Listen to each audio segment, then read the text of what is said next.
Capturing Nature's Playlist, your last Show What You Know for Case 21.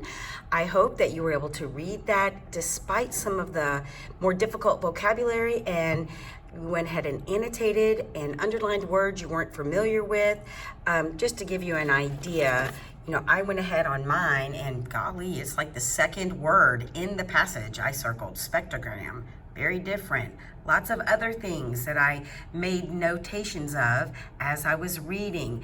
Again, when you come to words you are unfamiliar with or higher in vocabulary, you are encouraged to please circle them, annotate, especially underline things when you know that they are important in the text. I also went through and read through the questions before actually reading the passage so that I knew what to be looking for when reading it, so I knew what to look for and focus and where to annotate. Question number 27 asks you, which sentence states the central idea? Guys, I just want to encourage you, when you're looking at central idea, we're looking for something that is going to be general, not too specific. Okay? Therefore, choice A, sound can be used to study the ecology of an environment and the effects of human activities. That sounds pretty general to me. B, when the animals in a particular area leave, the sounds of that area change as well. That sounds pretty specific, so I know I'm going to eliminate that. C, an area's landscape contributes to its overall soundscape by changing the way in which sound travels. Not sure about that one. Last one. Bernie Krause started a second career in sound ecology after his bandmates passed away. Well, that is definitely too specific, and that is not going to lend itself to telling me that there is actually more in that text that I can learn from. So the only choices would be either A or C. The one that is the most general is going to be A. Please take your notes here. I had underlined or circled central idea, and then also in A, I noted that ecology and the environment were important words, and it was also more general than answer choice C. Okay, so 27 is A. Let's roll on to 28. 28 reads as follows: which quotation supports the central idea in part A? So I am going to be looking for something that's going to give me more information about sound and the study of ecology. After glancing through these, after Paul Beaver, nope, that's not about sound and sound ecology. There's also the terrain, too specific. A and B are not going to work. C, but by 2009, too specific. It's got to be this one, D, so let's verify that. Soundscape ecology, or using sound to study the environment, is still a new field of science, but many of its subjects have already vanished due to human activity, Krause estimates, so on and so forth. Yes, the correct answer for 28 is in fact D. All right, moving right along. 29, it asks you to go back to paragraph 2 and determine what does the author mean by the figurative language humming along. So I went back to paragraph 2 and I had underlined that. No, I didn't. Okay, it says, and how we can keep humming along like it's supposed to, talking about the sound effects in the environment. Humming along like it is supposed to.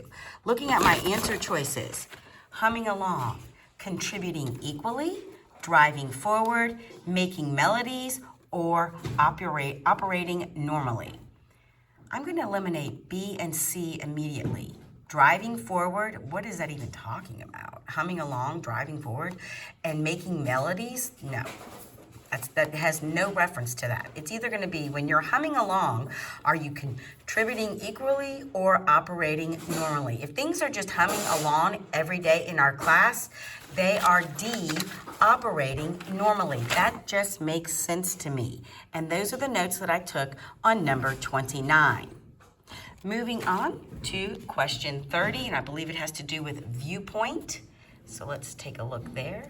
It reads as follows. Sorry, got a little blurry there. Here it is.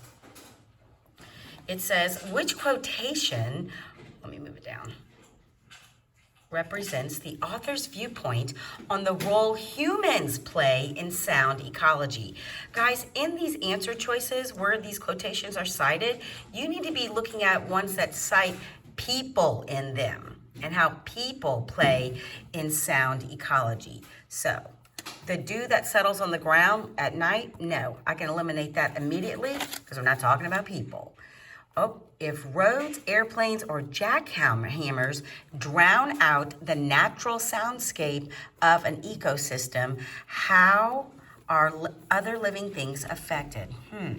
That's a possibility because people operate airplanes and jackhammers and they drive on roads. So that's one that could be a possibility. Let's look at C. These samples have been used by museums and filmmakers. No. That doesn't have to do with people and how they affect human ecology. If humans can learn to be better listeners, we may be able to protect what's left. Wow, that's pretty powerful. And I'm going to note something here. It says humans in the answer right there. And it also says humans in the question. That's probably going to be a good indicator that that's probably the correct answer choice.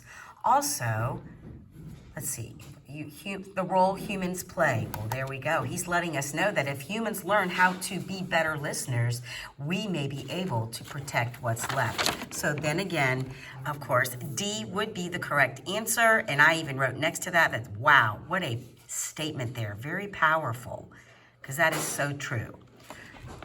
Well, you just saw the answer to 31, so let's go ahead and look at it.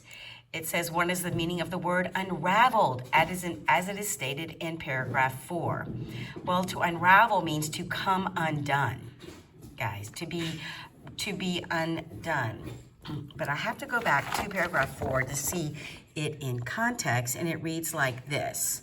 I realized even then that wild sound might contain huge stores of valuable information just waiting to be unraveled, undone. So if I need valuable information to be not settled, not decreased, possibly B or C, I know it's going to be revealed. If it's unraveled, we want to see that information. So C, of course, is the correct answer for number 31.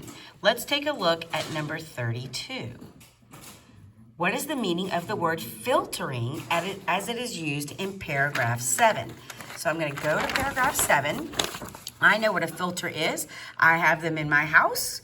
They're in my air conditioning units. Outside, they have a nice filter there. And it says here, instead of focusing on the sound at a time and filtering out the rest. Well, I know the purpose of a filter just in my personal experience. So looking at my choices, do filters arrange, clarify, purify, or remove things? Well, I know they don't arrange things. I know they don't clarify things. The only two possible choices would either be to purify or remove. And I am aware of the fact that air filters help remove dust, particles, and things like that in my home. So I'm going to choose D as the correct answer for number 32. And that is correct. I also circled that I needed to go back to paragraph 7 to verify what filtering meant in context. Now, we weren't done. We still had some more questions to answer, and that was 33, 34, and 35. So let's take a look at those quickly. And it asks you here, what does the author mean by the phrase acoustic signature in paragraph 7? I know you know what I'm going to tell you to do. We're going to go back to paragraph 7 and read it in context so that we know what acoustic signature means. I happen to know, just with my background knowledge and experience, what acoustic means. When you listen to something acoustically, it's usually with just one instrument. You know, when someone does an acoustic version of a song, which I really like. Let's go to paragraph 7. Locate the word acoustic.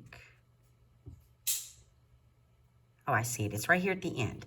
It says, every site on Earth has its own acoustic signature. Acoustic signature. So that would be environmental change, recordings of nature, sounds that animals make, or sounds unique to the area? Well, if it has its own, where did it say there? In 7, it said its own acoustic signature. When it says the earth has its own, that kind of lifts it up to the fact that it is unique. So sounds unique to an area. That is the answer. D, sounds unique to an area. Let's go on to 34. We're almost done, so let's finish strong, guys. 34 reads as follows. How do paragraphs 8 and 9 contribute to the development of ideas in the text? Well, let's look at paragraphs 8 and 9 and see what they're talking about. Animals are one obvious part of that sound signature. So it talks about different sounds that animals make and creatures make, and also within nature. There are splashes and scratches, hoof steps, and so on and so forth. All right, so paragraph 9, it says, but that's not all that makes up an area's acoustic signature. There's also the terrain. So that's when it talks about the hills and the mountains and how things reverberate, they echo. All right, so let's go back to the question. How do those paragraphs contribute? Do they help by listing the types of environment Krauss has studied? B, by describing how sounds contribute to soundscapes? C, by providing examples of ways in which soundscapes are changing? Or D, by shifting the text from Krauss's history to his current work? Well, I'm just looking at this right now, and I know I can eliminate D, because that doesn't even go with the question. It doesn't even align with the question. It doesn't have anything to do with those paragraphs were about. So I'm going to take that out of the way. It doesn't really, well, it does talk about that, about how they contribute. A, B, or C. I'm going to have to really think about that for a minute, but I do know in reading paragraphs 8 and 9 that I was given a lot of examples about animals and sounds in the area, as well as hills and mountains and weather. So I'm pretty sure I would choose C, but then again, it also mentions all of those things and how they contribute to the soundscapes. Yeah, definitely going to eliminate this because it mentions Krauss's name. It's too specific, and that's not what those paragraphs talk about. So I think I'm going to go. I'm going to be more specific and go with B. B meaning, there you go. Describing how all of those sounds contribute to soundscapes in our environment. B. Last one, guys. This is it. It says, read the claim from paragraph 13. When they give us this, most of the time we don't even have to go back to the paragraph. We can just look at it. It says, but if its subjects have already vanished, does the author provide sufficient evidence to support the claim? Meaning that things in nature have vanished. Let's see here. We have yes, yes, no, no. I'm pretty confident that Krauss, the author in this text, Virginia Edwards, she lists numerous places in which the environment, people, human, have disturbed the soundscapes. So I have a tendency to believe it's going to be a yes. So I'm going to eliminate these two no choices and go with A or B and look at those specifically. It says, yes, the author describes the types of animals that have vacated from urban areas after periods of significant growth. All right, let's look at B. The author provides examples of areas in which soundscapes indicate fewer animals in an area as compared to previously recorded soundscapes in the same area. That is it, because it gets specific and it tells me that that is stated in the text. So number 35 is in fact B. Those are your answers for Capturing Nature's Playlist, Case 21, your last passage before your exam. Good luck, guys. I know you're ready.